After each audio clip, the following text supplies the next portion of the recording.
Deep in the cosmos, on a distant planet, a tranquil scene unfolds as a disgraced and dishonored thunder god walks upon the surface of the waters. The thunders of Hadad's war have long ceased, and yet this god, Susano, is not at peace. He must atone for his dishonorable actions in the Thunder War, siding with the vengeful god, blindly attacking Aurora Monroe, and seeking to bring about the universe's destruction.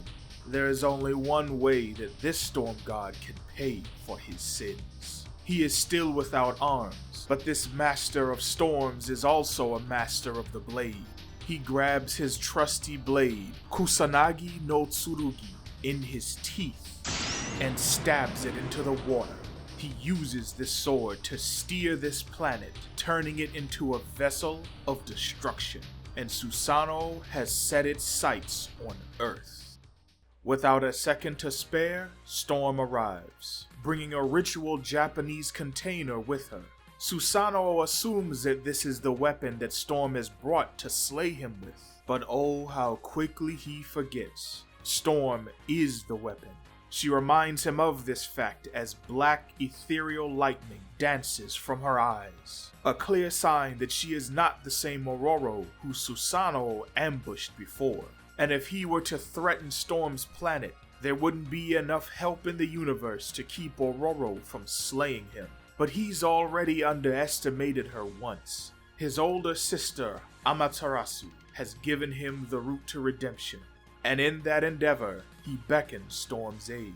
Storm creates an icy patch for herself upon which to sit, and as she takes her seat, Susano asks her to be his second, the one who will behead him after he slices his own belly open, and she's honored that Susano has asked her to undertake this task, but she must refuse. It goes against her vow against taking life. Only in the most demanding of circumstances would she break this vow, and that is exactly what Susano is counting on, putting her in an impossible position where she will be forced to act. Once upon a time, Storm would have been beside herself with fury at the sound of Susano's plea. She would also make him suffer for threatening to hurt the innocent. But today is a different day. Today is a day for tea. With a gust of warm air, Susano grabs the cup, and as he sips, the taste of the tea soothes his soul. Susano bows to Aurora, appreciative of this beautiful tea ceremony. But the serenity of this scene was not to last.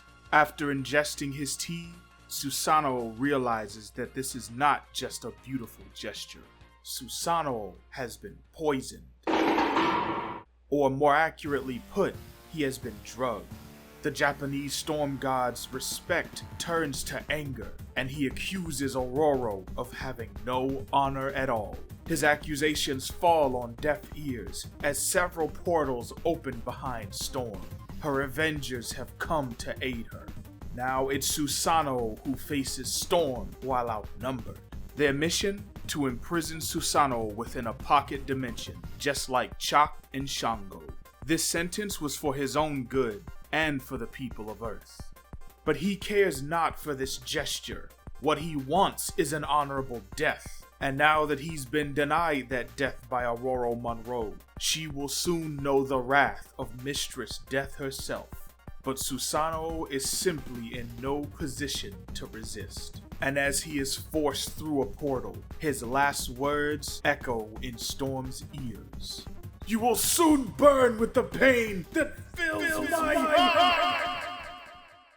Back on Earth, the daily goings-on of everyday citizens continues. A husband and wife engage in some afternoon recreational activities as the television plays in the background. The impassioned couple are interrupted as they turn to see their TV on the fritz. An all too familiar pattern cascades across its screen, though they are none the wiser. With the moment ruined, the husband goes to relieve himself by other means. He takes out his phone, but soon that too is interrupted by the same visual static. He tries an age-old trick to try and get his phone back to working standard by blowing into it. but he is surprised to see that the phone can blow back. From its charging port, a black substance shoots into his mouth, causing his features to grotesquely grow more and more until strange cries for help emit from the phone, but there's no one there to hear. He no longer has a head, and neither does his wife.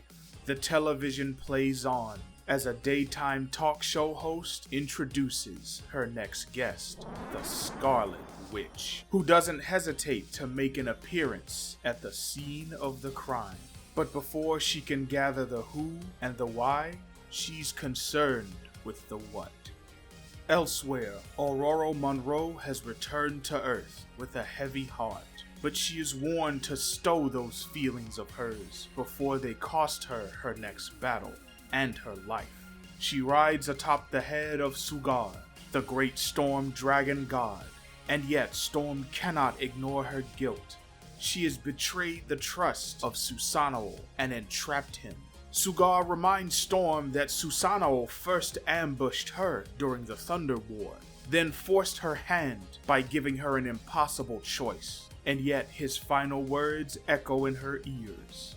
Storm does her best to put her feelings aside, for the innocents need her.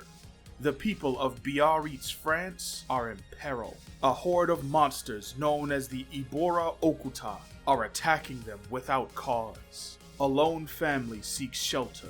The matriarch instructs her two young ones to hide and stay quiet. She's contacted the Storm Sanctuary, who've informed her that Storm is en route. And just beneath the surface of the ocean, the two Storm God heroes prepare to make their entrance. Sugar and Storm erupt from the waters. Under Storm's suggestion, they traveled while submerged in the ocean so that the monsters could not sense them approaching. The Weather Witch proves herself to be a daft tactician, and so Sugar listens as she continues to call the shots. Fire is to be used only as a last resort, and lightning must be used covertly by smothering the thunder that follows. While Storm masterfully lays waste to her opponents, the family matriarch reveals her true identity. She's no mere mother and private citizen. She is Death Siren herself, the resident hero of this city. She chooses to aid in civilian evacuation, while Storm and Sugar render these monsters lifeless. But amidst the action, Death Siren is startled. She shoos her kids to safety before realizing no one is there. She's a little on edge. This is the first time she'll be meeting the famous Storm. But as she drops her guard, just when she thinks the coast is clear, a monster bursts through the wall. Her siren call shatters the monster, but more approach from the back. Elsewhere in the city, Storm observes the remains of these monsters and takes note of their peculiar lifeblood. These creatures have magma for blood. The notice of that single detail is all Storm needs to craft the perfect strategy for ending this disaster. She calls forth frothing salt water from the sea and surges it through every nook and cranny of this vast city. Every warm-blooded life form is spared, with the waters passing over them like the biblical angel of death that claimed the firstborn of Egypt. Only those with magma hearts will be killed. A few monsters have developed instinct and take to the skies, only to find death awaiting them in the air, in the form of Sugar's mighty jaw. And in the stillness of the moment, Sugar notices that his worshippers' prayers that brought him here have vanished. Could this be a sign that the enemy has truly fallen? If only that were so. Storm sees the architect of this destruction, and she races off to meet her. Storm's heroic landing is met by a lone woman, surrounded by large Oni guards. She is the war general Akujin, but this is not a threat, it's a warning. Storm has imprisoned her lord, and she is to free him now. And as long as she refuses to do so, an Earth city will be destroyed every 5 days. Storm calls down mighty lightning, preparing for a final showdown. But Akujin didn't come to fight, and so she punctuates her warning with a word of advice. Storm needs to learn how to see through illusion magic. And at the utterance of those words, Storm's eyes finally behold the truth. There is no city left to save. Storm lowers herself to the ground, finding the brave death siren, body broken, light fading from her eyes. And as she breathes her last, this mother and hero utters the name of the one who she was so excited to see. Storm goes to her young ones, now orphans, holding Death Siren's crown and giving her condolences. But the older brother knows the truth. He knew that his mother was never going to come back, even though she told him she would. But what else was a mother to say to her frightened children? And so he accepts that lie, just as he accepts Storm's hollow condolences. After the events of the day, Storm retreats to her sanctuary, where she tries in vain to wash away the day's pain. Several thoughts cascade in her mind as the waters from her shower cascade down her body. She recalls the conversation she had with Susano while she was preparing the tea. Though Susano and Storm are alike in many ways, they are also very different. In particular, how their godhood manifests in their respective lifespans. Storm is immortal, Susano is not. He has lived for several millennia and seen many empires that he birthed rise up to the stars and crumble to ash, while Storm is young even by human standards, and when compared to her immortal god cousins, her lifespan is but a drop in a mighty ocean. But Susano sees no superiority in a body that won't age. Nothing is truly precious when you're immortal, not even time itself. And that's why he chose to fight against Storm in the Thunder War. He wanted to make a new universe without pain and suffering, which brings him to his final and truest reason why he now seeks death. For if this universe will remain unchanged, clinging tightly to its cruel ways, then perhaps it's best if he leave it. Perhaps then he can rest, know peace, and be free of the anguish of the innocent.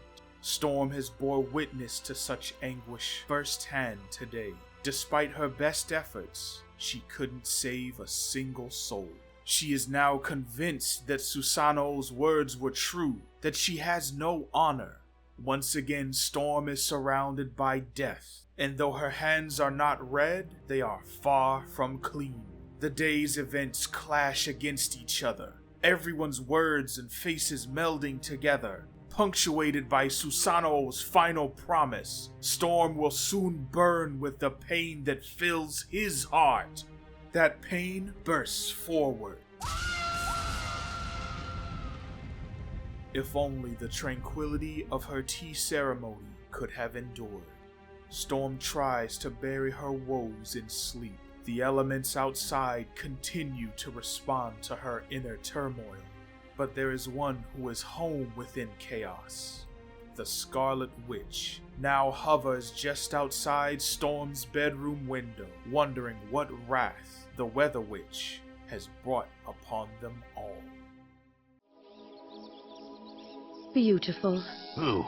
Me? This issue is full of action-packed art, with series newcomers Frederica Manson on the lines and Hava Tartaglia on the colors. Apologies if I mispronounced the names. I know a lot of people, myself included, were in love with Lucas Wernick's art, but I don't want to spend too much time comparing these artists. They have very different styles. At the end of the day, an art style should be able to stand or fall on its own. Some aspects of Frederica's art will take a couple issues to grow on me. Her faces in particular were hit or miss in this issue. I do really love the way she draws Susano though. He looks distinctly Japanese in the face, without it coming off as a stereotype. But these action scenes were delicious. On the art side, we've also got the return of the Thought Balloons, which continue their black with white letters format that we saw in issue 12.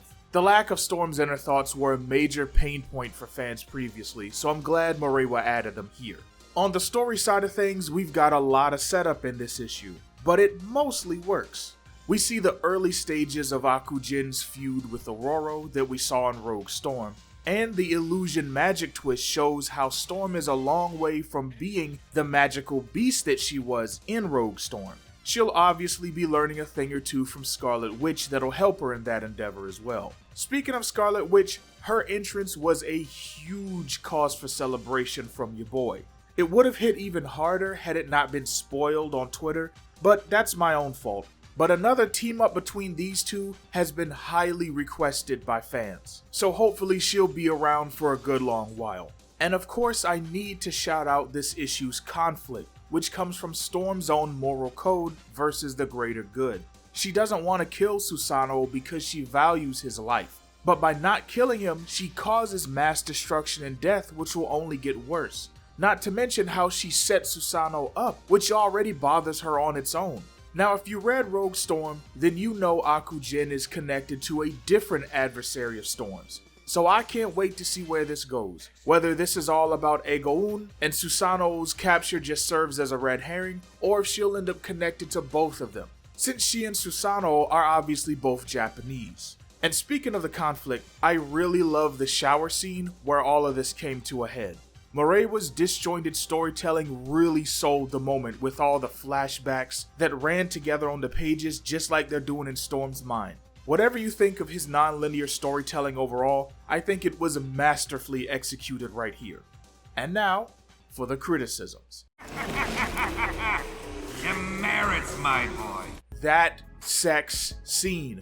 Why did we need to spend 5 pages with that stuff? Obviously, it's doing a lot of setup for the art, and we do get some behind-the-scenes lore on the TV, but there's still already so much unresolved baggage from the Thunder War. Not to mention the fight between the Avengers and Susano, but it's not even just about the action part of the fight.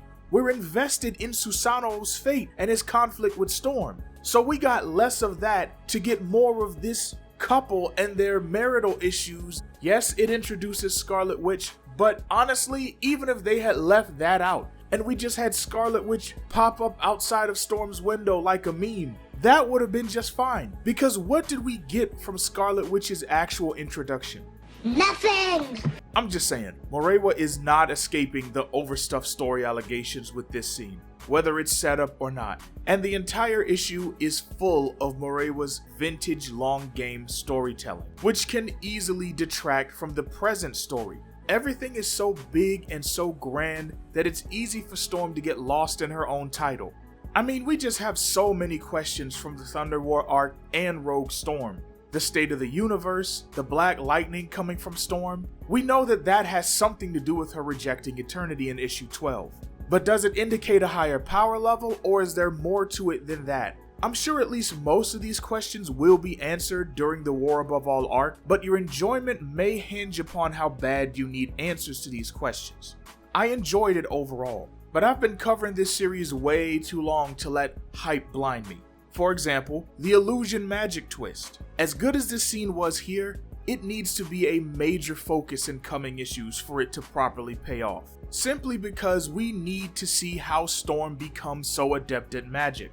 During Rogue Storm, we see her doing all type of crazy shit that we've never seen her do before. But we barely got a hand wave as to how she got good at the magic. We just get a couple panels here and there of her meditating in different dimensions, and we know she was palling around with the spirit of Dr. Voodoo's brother. And partnering her with Wanda is quite literally the Hail Mary pass to accomplish that. I mean, the last time these two were together, she said, among other things, that Storm could see things other folks couldn't as part of the sisterhood. How dope would it be to bring that moment full circle by having Wanda aid Storm in seeing more? But I'm always open to being wrong. Maybe I overlooked something. I really hope that's the case, because I can't sit through another Thunder War debacle.